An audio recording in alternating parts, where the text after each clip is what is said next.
In this video, we are looking at 2.7 topic question number 7. Recreated the diagram. I dropped all the zero subscripts just to make it easier because we're not really looking at two different points in time or two different situations, just theta, capital M, little m. The question asks, find the maximum, what's the maximum acceleration so that the top block can accelerate at without slipping.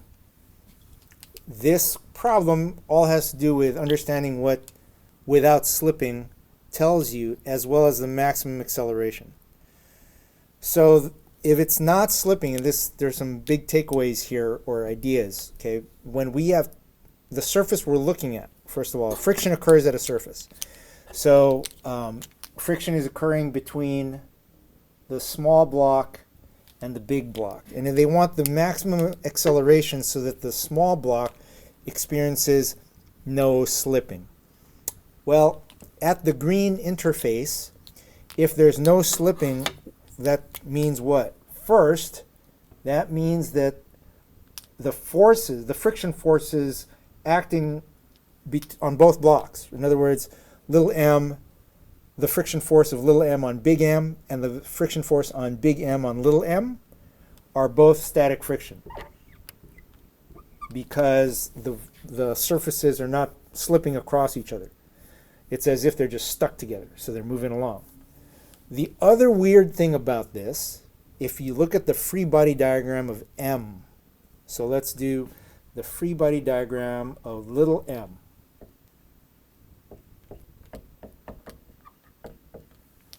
Okay, there's a normal force from big M. There is gravity, or the weight of little m. And then there is static friction. Ooh, how do I know which way static friction must be pointing? This is the weird thing. If little m is going to accelerate, and we know, so I'm in blue, the pink is the free body diagram, so I'm going to go Fs. Well, why is it upwards? How do I know that? Well, if you look at the free body diagram, we know that they're saying it's going to accelerate up. So that's the given. I have an acceleration that way.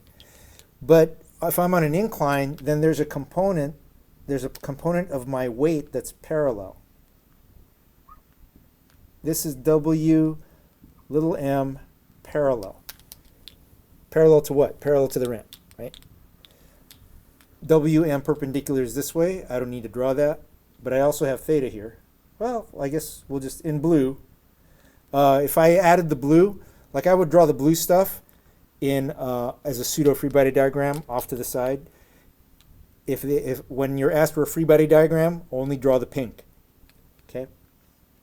But I also have over here, I have my weight of little m perpendicular to the ramp, and theta is right there. Okay, well, what's my maximum A without slipping? Without slipping means that static friction is present.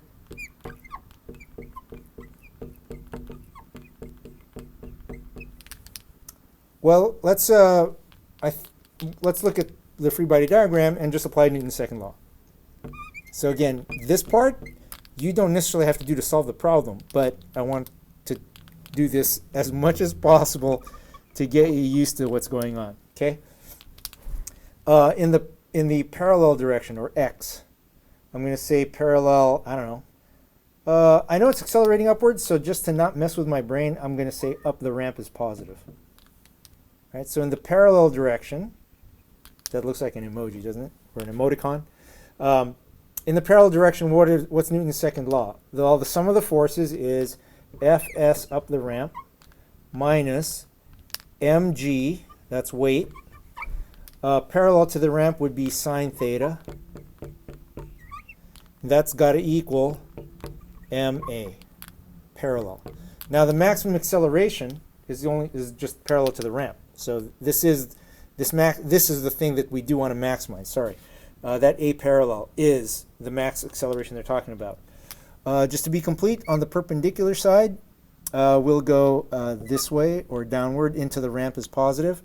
If we sum the forces that way, what do we have? We have FNM, capital M, minus mg cosine theta has to equal 0 because I have no acceleration perpendicular to the ramp. So this MA would be 0.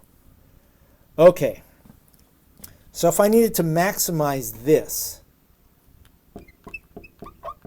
for A parallel to be maximum,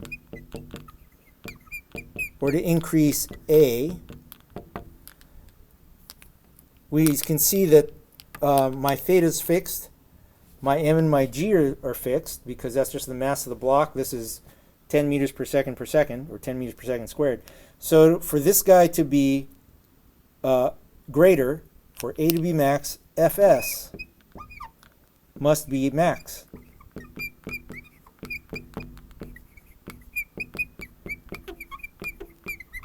Well, what's the maximum Fs can be? Mu s Fn. Fn what? Well, it's just this normal force, because this is the force acting on little m, right? So that normal force right there is the one acting on little m. So this free body diagram refers to, or this Newton's second law system, math system, matches this free body diagram. That friction force is equal to mu s Fn m. This equality, simply stating the equality, is max, because, as a reminder, the magnitude of my friction force is always less than or equal to mu Fn. Right? So if I'm talking friction force, I'm talking mu s. If I'm talking kinetic, then mu k. But actually, mu k is always equal. Right? This really could, with this broadest scope here, the less than or equal, it's got to be talking about static friction, basically. So that must be this. So what is this? Well, Fnm, right? I'm not missing anything. Yep, those are the only forces. Fnm is equal to mg cosine theta. So that maximum friction, oh wait, we want the acceleration. Duh. So I've got that, if that's true. Okay, so let's just combine them, right? So this is the big idea. The other big idea was without slipping. This is true. And part of that big idea is I could actually now say equal to, right? My Fs max is equal to mu s Fn m. But what's my acceleration? They want an expression for my acceleration.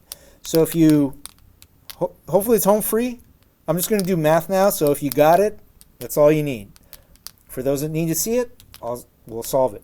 So I'm going to substitute this in for that and do all the algebra. So I'll do the algebra different color. So I'm going to substitute that in there. I'm going to put that in for this guy. So you get mu s Fnm, that's mu s mg cosine theta. So this green right now is Fs, minus mg sine theta, has to equal m a, and I'll just ma max. Oh, ran out of room, but you get the idea. Ma. So there's the a. This is the maximum a we're looking for. Right. So this is already maxed. Why is it the maximum a? Because I use the maximum coefficient of. I use the maximum friction force. If this arrow, if I maximize this arrow, that's when I get the greatest acceleration. This blue arrow is constant. Theta and little m are not changing. So now if you divide through by little m, you get a is equal to mu s g cosine theta minus g sine theta. And that is how you get the answer.